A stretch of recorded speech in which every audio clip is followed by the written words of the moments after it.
everybody, and welcome to the Glory Reds podcast. It's Don Benito, and today we have got quite a few things that we need to get through. There's a lot, actually. So I am just not going to waste your time because I know some of you need to get to work. Some of you are standing in line. I know some of you are just chilling. Some of you are at home. Some of you have been itching to hear from Don Benito, and I'm sorry for taking time, but let's jump into it. What are the headlines? New keeper alert. What's that all about? Manchester United are about to sign Milinkovic-Savic, but it might not be the Milinkovic-Savic that you are thinking about. We'll jump into that. The Bruno Bomba, all the way from Saudi Arabia. What's that all about? That's the story of stories. Tell you what, because that's the one I think that's going to eat the chunk of our conversation today. Because let me tell you what, stay away from Bruno. Stay away from Bruno. He is not for sale. We'll get into that. Casemiro set for a pay increase. Answers a lot of questions. Remember when Casemiro was like, "Hey man, look, I'm cool being here at Manchester United. Like, I'm in no rush." Was it because he knew that if he did something, then he was going to get this something? But what does that mean for Casemiro? What does it mean for Manchester United? Can they afford it? Will it be the final straw? We will dive into that. We will get into that, people. And then the Rasmus Escape. Rasmus, there's a chance, or there is a gap, or there is an escape for Rasmus Hojlund, people. It is not all that, like, it's not gloomy. I mean, if the kid expresses that he wants to go, this deal can happen. And I personally think we need to let him go. It is time. You know what I'm saying? It is time. And then we are going to talk about what Wayne Rooney said, because what Wayne Rooney said is something that I discussed with Denda, with Pastor D, before getting Ruben Amorim. This is going to be juicy because I remember bringing this topic up and thinking to myself, this club, the way they are moving, this Ineos. In fact, this is one of this was the first red flag for me from Ineos. In the beginning of everything, when I was judging how everything is, I'm like, this was my first red flag. This was a topic that I remember discussing with Pastor D in length before Ruben stepped foot. Like, this was before, like, Ruben was still at Sporting at this point. But we are going to discuss that. And then also, of course, the Bruno situation was, before it was Bruno is wanted by Al Hilal. No formal bids yet. But what I'm about to drop to you today, that's why I'm like, this Bruno Bomba is really a bomba. Because what I'm about to drop you here is just something that's just out of this world.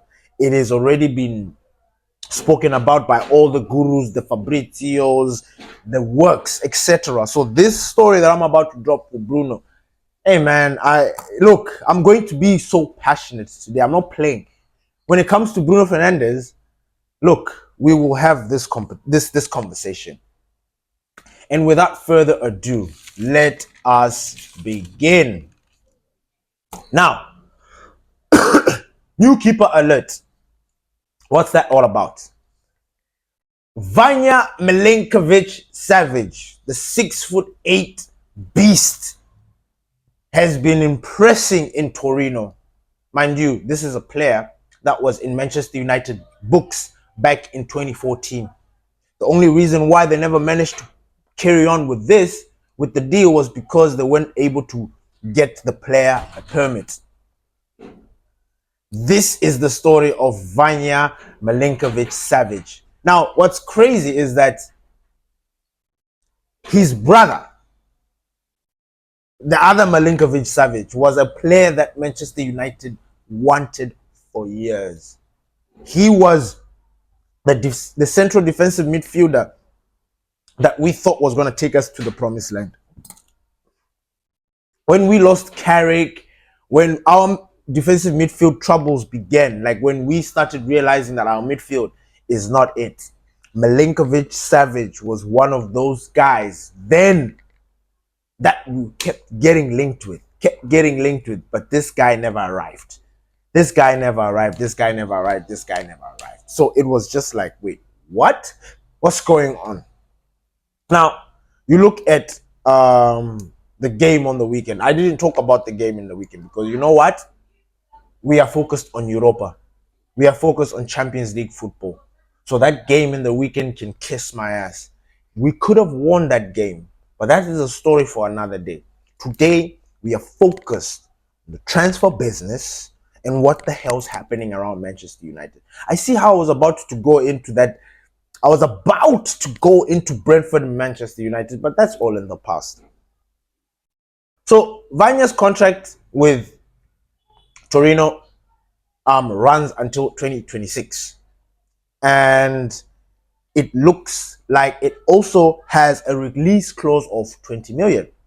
Now, in a very strange way, Vanya fits everything that we are. Yes, he's not 25, but he's 28.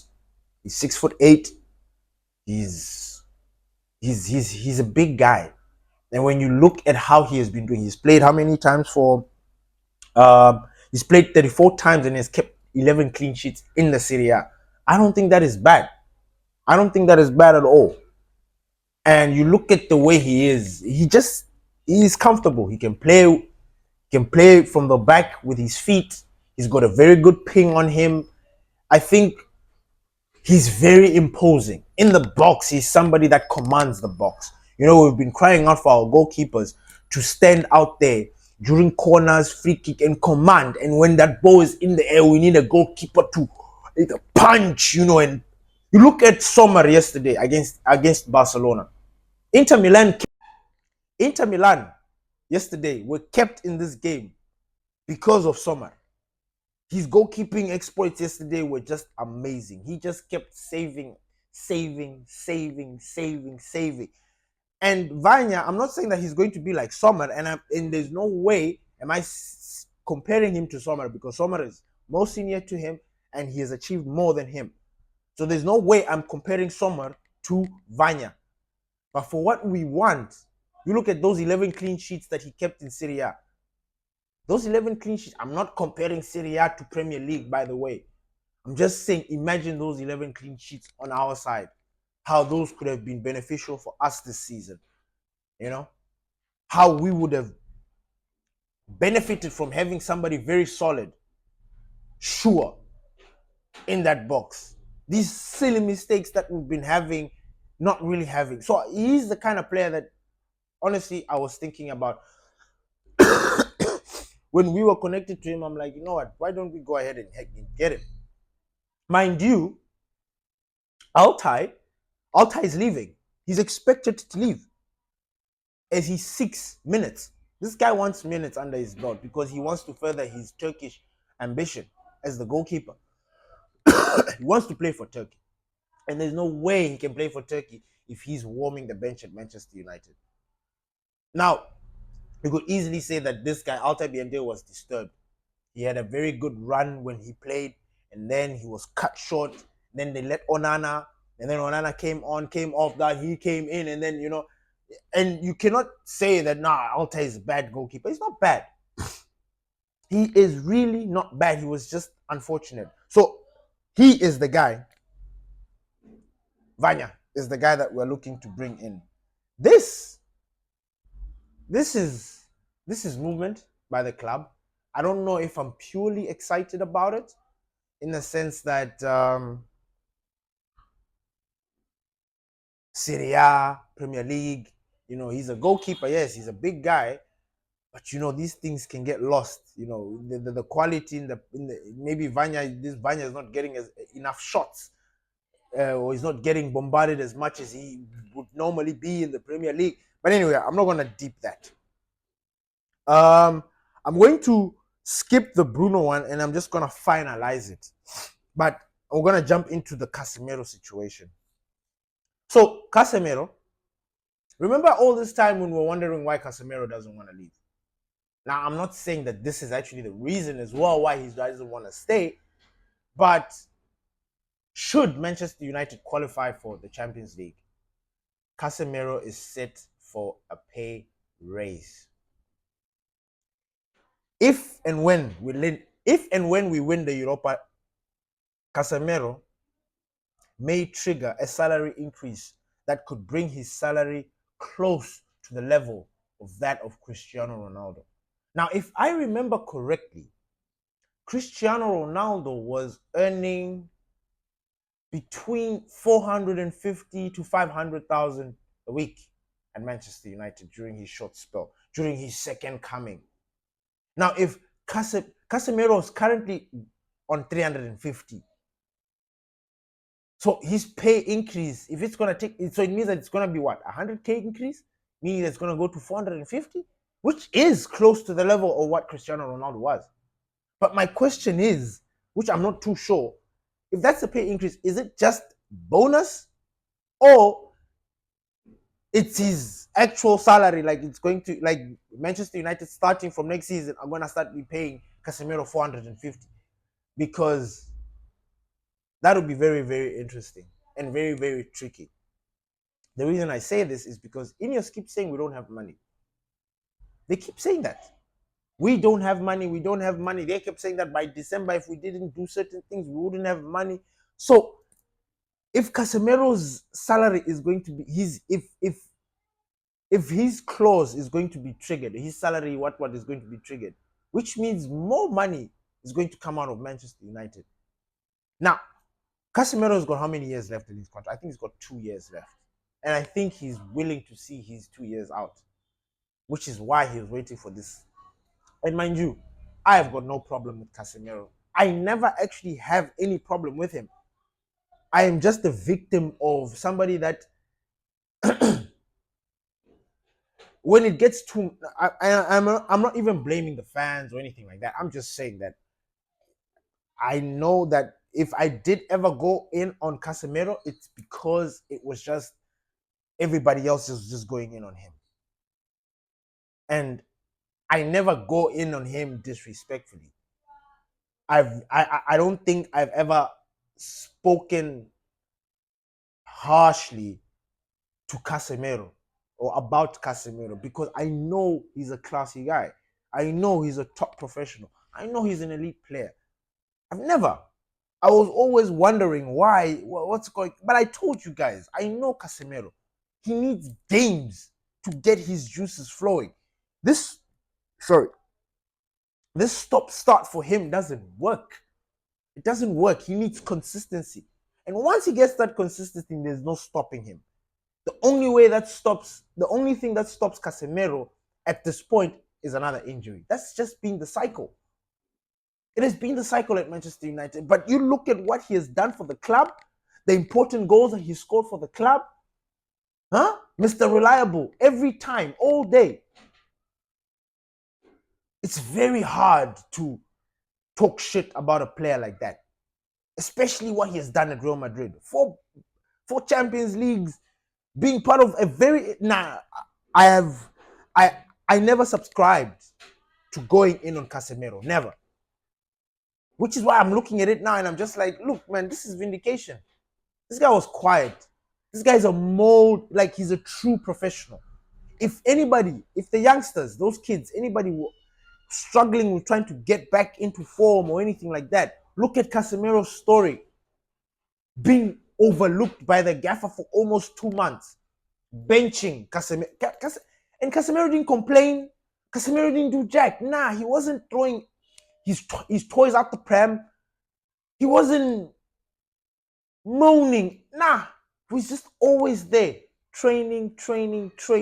I mean, he was one of the first players to praise Ruben Amorim when he arrived, saying, what a session. No.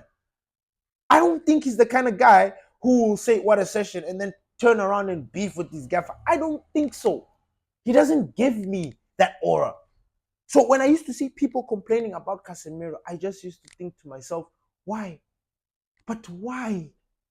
Do you know that is an elite player? That player needs us. Now Casemiro is here. We are in the semi-finals because of Casemiro.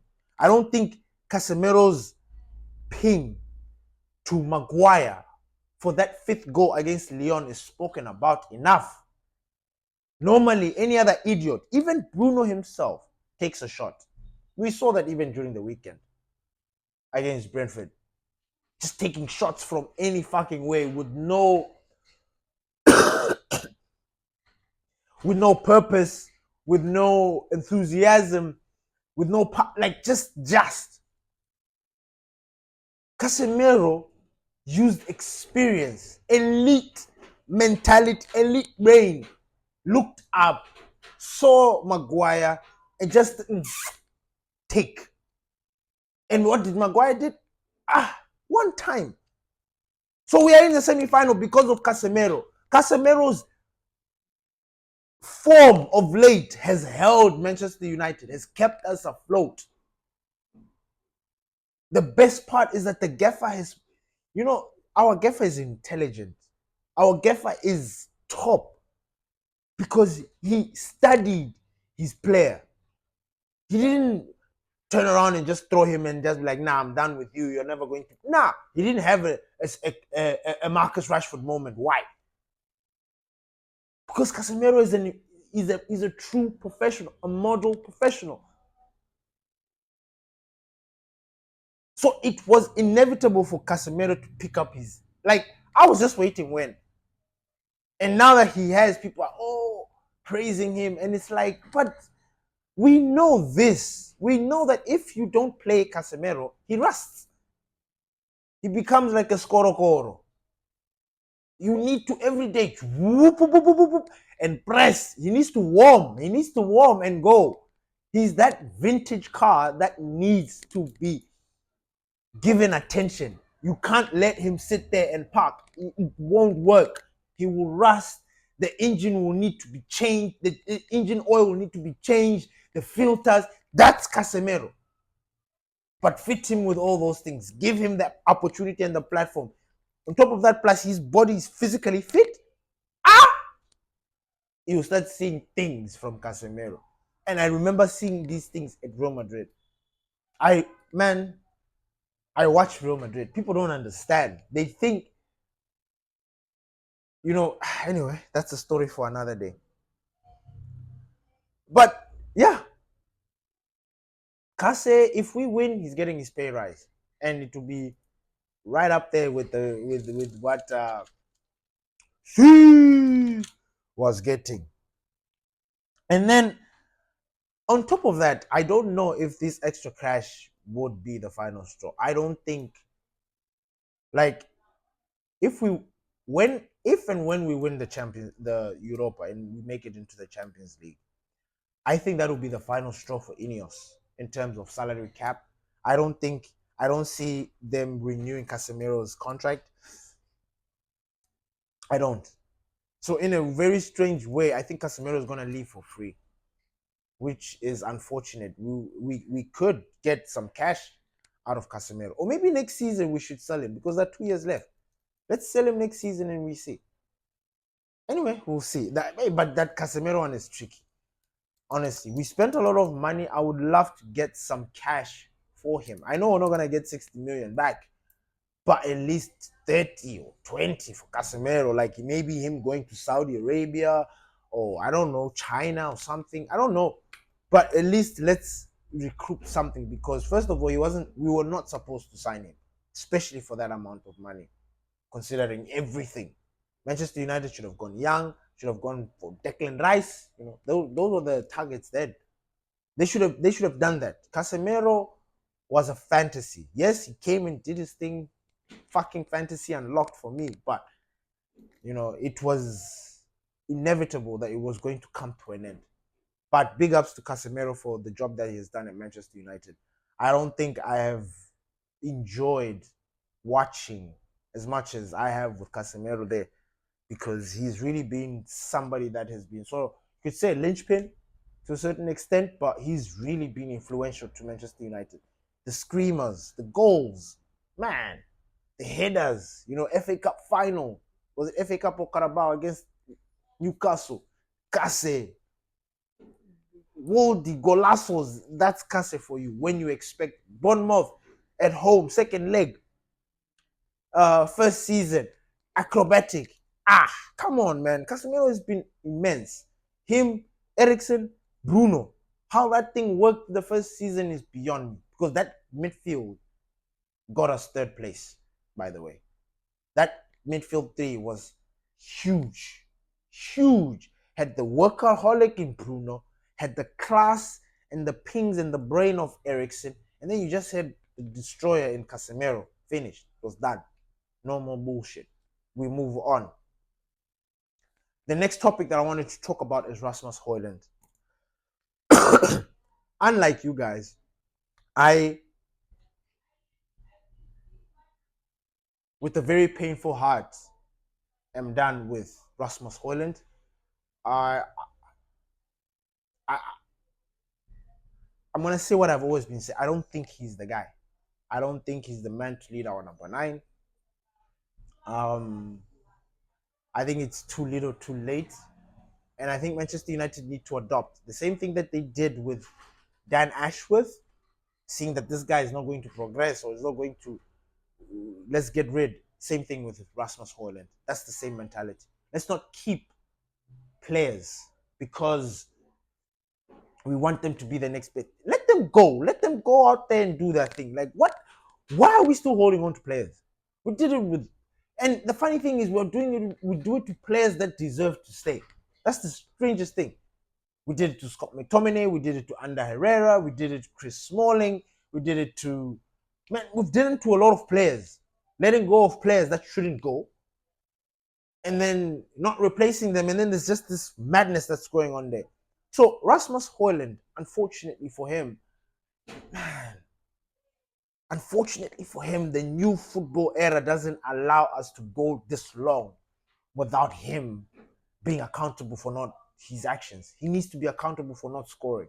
It's blasphemous that our number 9 for Manchester United is not scoring goals. It is. I don't, like, you can miss me with that. And number 9 not scoring goals. You know, I was looking at Thuram yesterday. Thuram is older than Rasmus Højlund. Thuram. But look at him play. Look at this. Look at what a striker does. A striker is somebody that is a menace to society. He's a menace to the defenders. He's a headache. He's the migraine to that centre back. He's always looking for opportunities to make the defenders work, not just sit there, look all classy and defend with their shorts tucked in. Nah, he makes sure that as a striker, you guys will run. If I go this side, you guys must freaking follow me. If I go this side, you guys must freaking follow me. And I will dribble you and I will hold you up and I will, hey, that is a striker. I was a striker. I know what it is. Like, I understand seeing Rasmus is painful, which is why I think this escape for Rasmus Højlund makes the absolute sense in the world. It saves his blushes. We don't have to go through this thing because eventually, right? Eventually, Rasmus Højlund will turn into a villain. He's gonna be hated. He's gonna divide the fan base. He's gonna divide opinions. We're gonna be having fans in the same Manchester United fans going at each other because of Rasmus Højlund. One saying, nah, he's good. The other one saying, listen, get rid. And that's the story of Manchester United fans' lives. The decisions that the people up top make trickle down and we get affected by them. We go to war with each other because of the decisions that they make. So Rasmus Højlund, I mean, here's an example. Here's something that to make you think about what I'm trying to say. Remember Tony Martial? Huh? Our French superstar, our French sensation, our golden boy. Now, how long into his tenure at Manchester United did you know that this kid is not it? He's injury prone. We're not going to get anything out of him. Like, I mean, we are, but it's not going to be as consistent and as much as we want him to be. We want him to play every game, season after season after season, like Bruno. We need more Brunos into our team. Do you understand what I'm saying? But how long in Martial's life did you know that? I think for me, it was that time when Jose Mourinho was like, look, there are certain players that need to bounce. And they're still here. The moaning era. You know, 2020 for me, Martial was on fire. I loved that year for Martial. I think that was his best year on record in Manchester United. The 2020 COVID COVID season. That season was amazing. That season we had Bruno, we had Mason Greenwood, we had things were good. Things were good. We were third in the Premier League. Had just won the Carabao. Things were on point. So, please, I was trying to make a point with the Rasmus Hojlund. So now, Juventus have decided to pursue Rasmus Hojlund. They have. Juve have decided to pursue the Danish striker. Rasmus has enjoyed another difficult season with United, and appears Ruben Amorim wouldn't stand in the way of a player if he is keen to leave. So what I read or what I understood by that situation is like, look, on Ruben Amorim's side, I think he understands that, hey, I don't know. Let me not speak for him. But you know, every time a gaffer says something along the lines of like, look, I will not stand in your way of you going to another or pursuing your career or whatever. The moment a gaffer says something like that, just know that, look, he's giving you the green light to go. He doesn't trust you. It's like, adios, man. Because normally, the gaffer's supposed to defend you.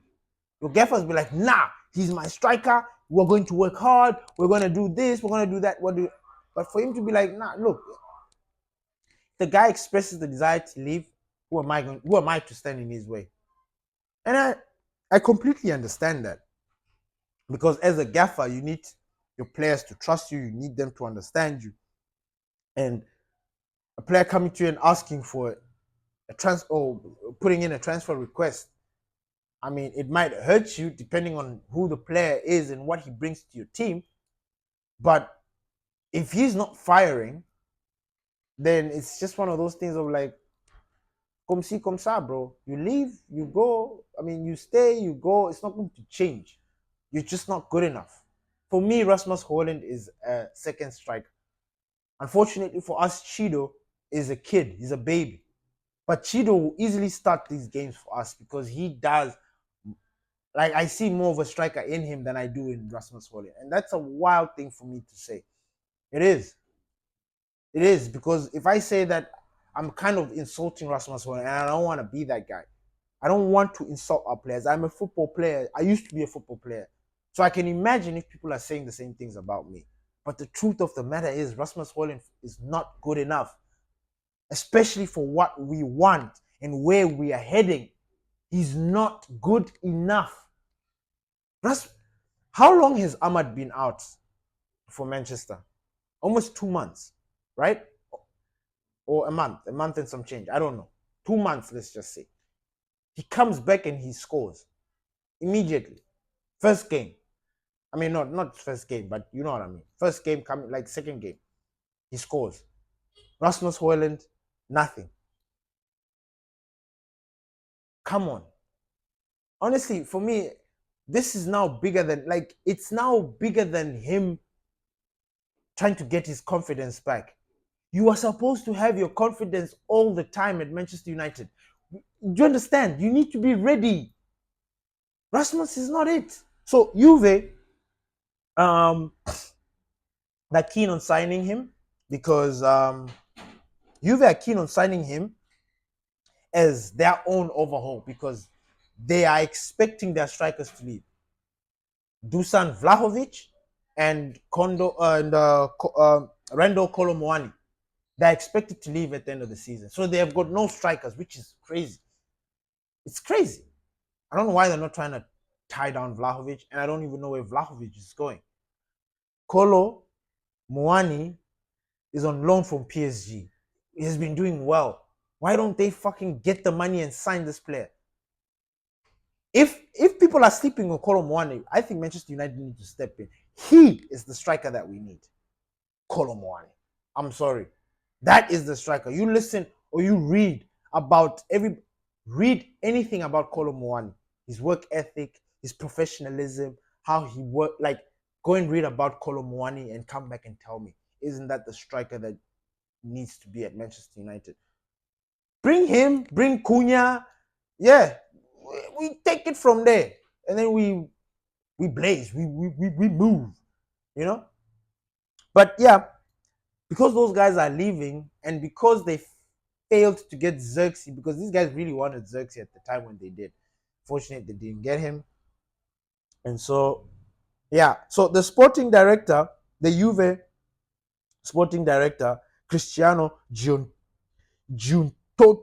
Giuntoli, has taken the first steps towards a deal for Rasmus Højlund. I mean, this is music. It's music. It's proper music. I don't think we can sell him for the 70 something that we got him for. It's definitely going to be a reduction to the sales. So I could easily part ways, like really part ways with Rasmus Højlund. It's done. It really, really is done. Honestly. Maybe he will have a comeback. I don't know. But the way football is so demanding, this is just prolonging his torment. Eventually, they're going to turn on him. And then the moment you start hearing the majority of your own fans saying, get him out, he's not good enough, drop him, that, it's going to get to him. And he is somebody that I think engages with the modern day news, YouTube, and all that stuff, social media. He's involved in that. He interacts with it. So definitely he's gonna come across people saying, look, let's get lost. Let's get rid of Rasmus Højlund. Or let's sell him, or let's do something. And that is much more painful for as a player, because you expect these people to have your back. You expect these people to be there and supporting you no matter what. But football is such a cruel job nowadays. You're not given leeway. You need to show some sort of enthusiasm, or you need to give. Like, you need to give us something. Show us that, like, we can do something with you. We can move forward with you. So it's really, really, really, really, really tricky.